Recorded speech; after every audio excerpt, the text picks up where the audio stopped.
Hawkeye and Jeanne are back on the road and on their way to Alaska.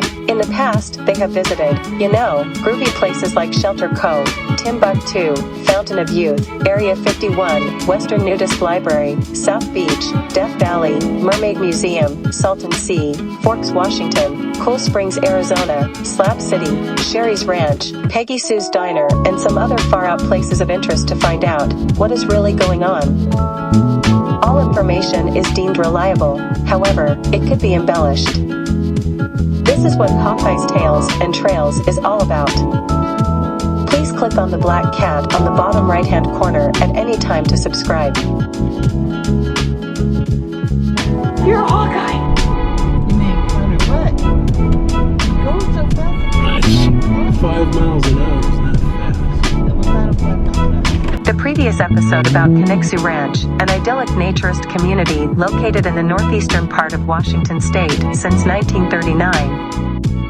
This episode is an interview with Joe Offerdahl. You need to hear his story. Here is Hawkeye and Joe at Kaniksu Ranch. First question is it okay to photograph you, video record you? Fine. Ask you some questions. All right. So, would you please introduce yourself? My name is Joe Offerdahl. I've been coming to Kaniksu since 1949. You were a pretty young age then. Today is 2023. Yeah, I was. So, you gonna make me do the math? No. I was 5 years and 9 months old when I first got here. Wow. Yeah. Did your parents bring you, or Yeah. did you come on your own? No. My dad had heard about nudism back in the 1930s, and he promised himself if he ever got to a place that had it, he sure would like to join in. As it turned out, they moved out to Washington in 1936, and he got on working for a company. And then one day, a nudist magazine showed up at the company that had our address for this club. So he wrote to the address and got a reply that said that this is a family-oriented outfit, and if you join, you must join with your spouse. Okay? So it took Dad about a year to get Mom that this is something he really wanted to do. So then they applied and got accepted, and we joined. Came up that first day of fishing season, which I figure was probably about the 25th of April of 1949 that we came up here. Uh-huh. And I turned 6 July 3rd of 1949. So what was Kaniksu Ranch like back then in the late 40s, early 50s? Somewhat primitive. Yeah. We did not have any flush toilets. We just had outhouses. Yeah. The electricity was just a power plant. We call it a light plant, but Was it like a generator? yeah, or? a generator. All right. And we would run it only when there was enough people to warrant it. Well, I'll tell you what, compared to other nudist camps, your membership is really low. Yeah. What do you think of it today? What do I think? Oh, it's. I mean, from those first days. It's my club, and It's home, yeah. Yeah. I grew up here, doing various things as a child.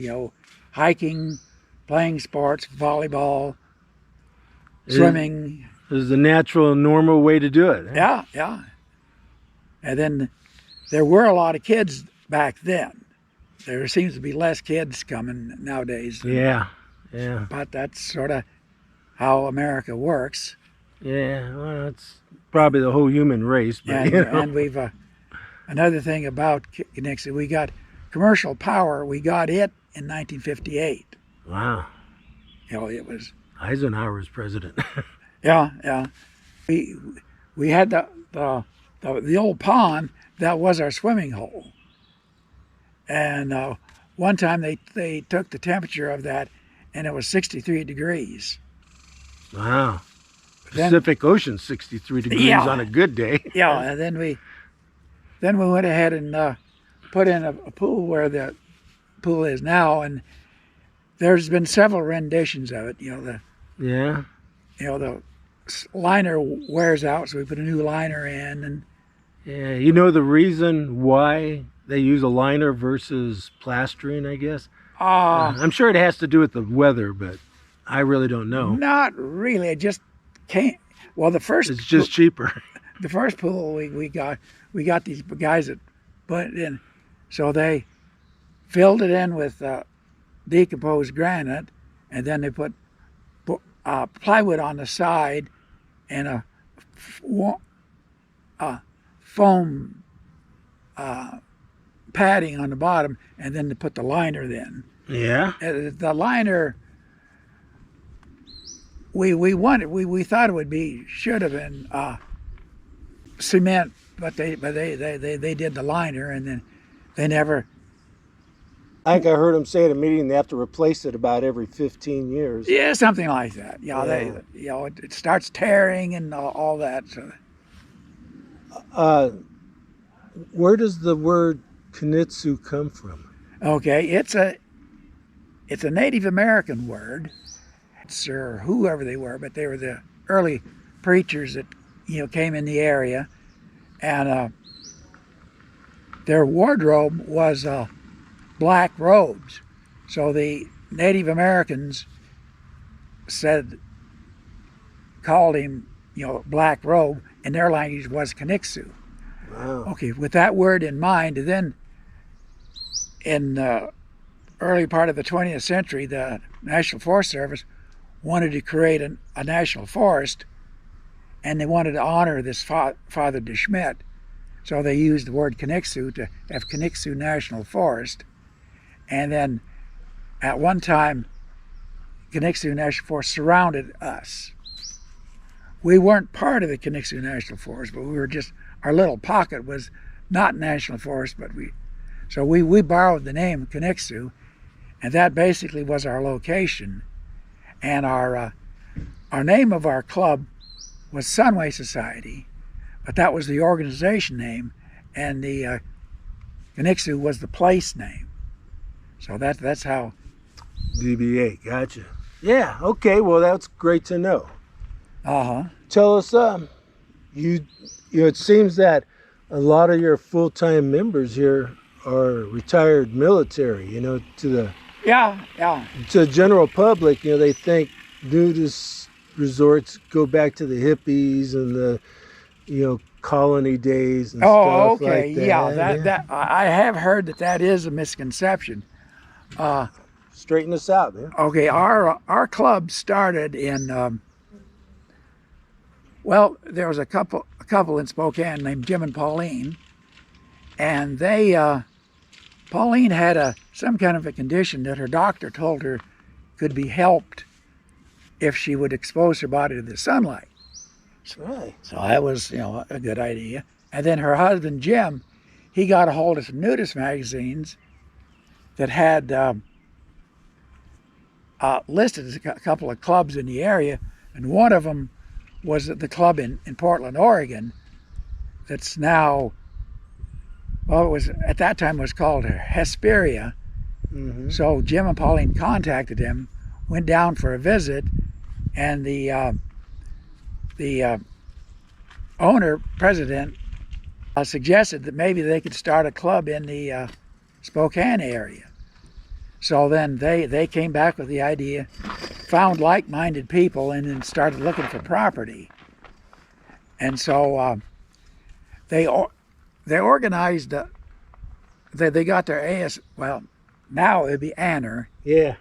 But at that time it was called ASA, charter in 1939, and they thought they had property in that they could use on Coeur d'Alene Lake, which is in Idaho. Mm-hmm.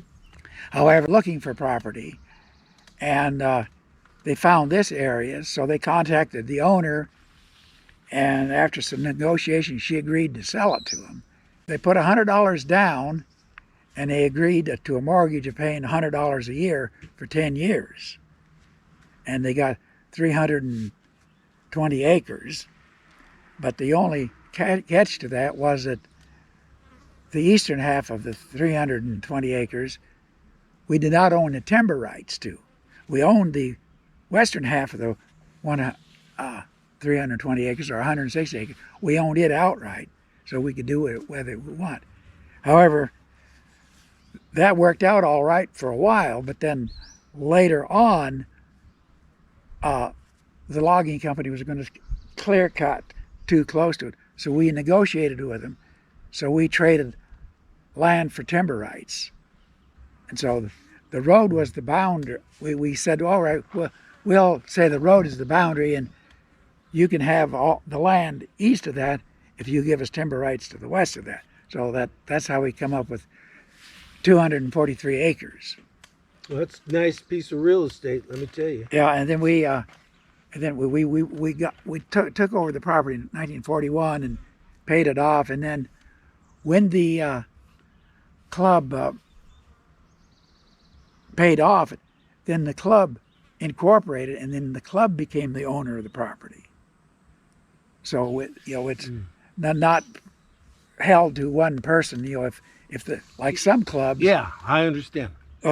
Because the original starter people, Jim and Pauline, they died years ago, but the club still continues. Yeah, corporation never dies. Yeah, we do have a clause in our incorporation papers that if the club was to fold, then the land would go back to something like the Boy Scouts or some nonprofit organization. That was just legalese that says that what to do with the property if the corporation should dissolve. Yeah, but it's not likely as long as we get new members coming in and.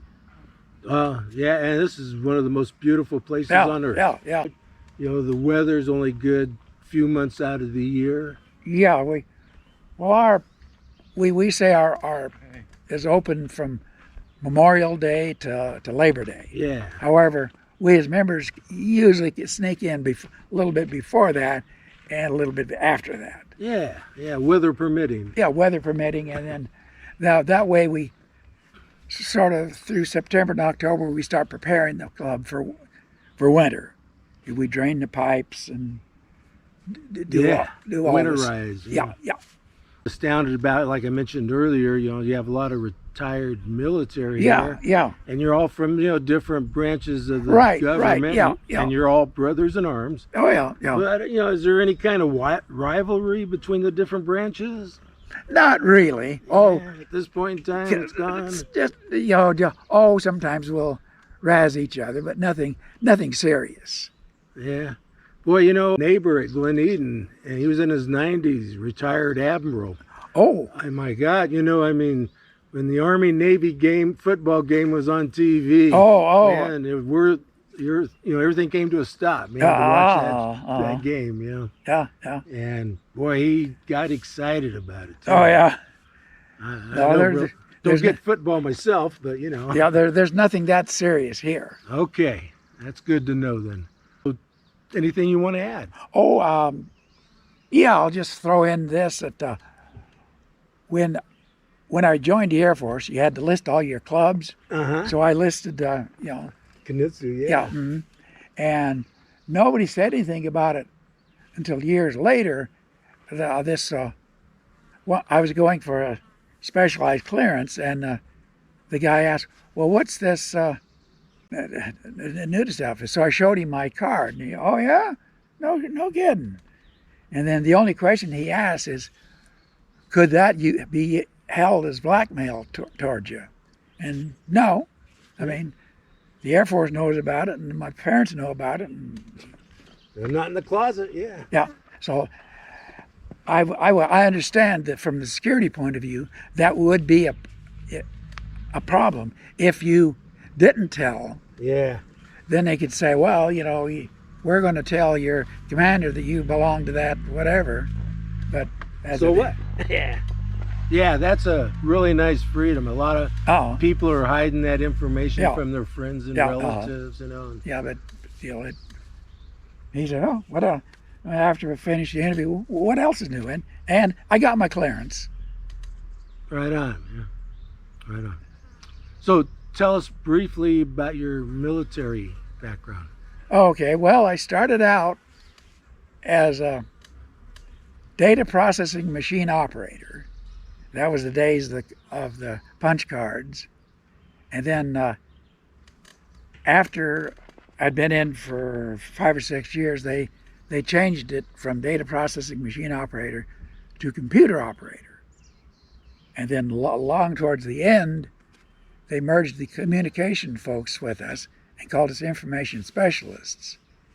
And where I was stationed, I started out in Texas for basic training and technical school. Then my first permanent party base was Randolph Air Force Base, San Antonio, Texas. Then I went to Tockley, Thailand for a year. Then I came back to Texas. Then I went back to Udorn, Thailand for a year. And then I went from there to Neubrücke, Germany, and I was there for 4 years. Then I went back to Washington, D.C.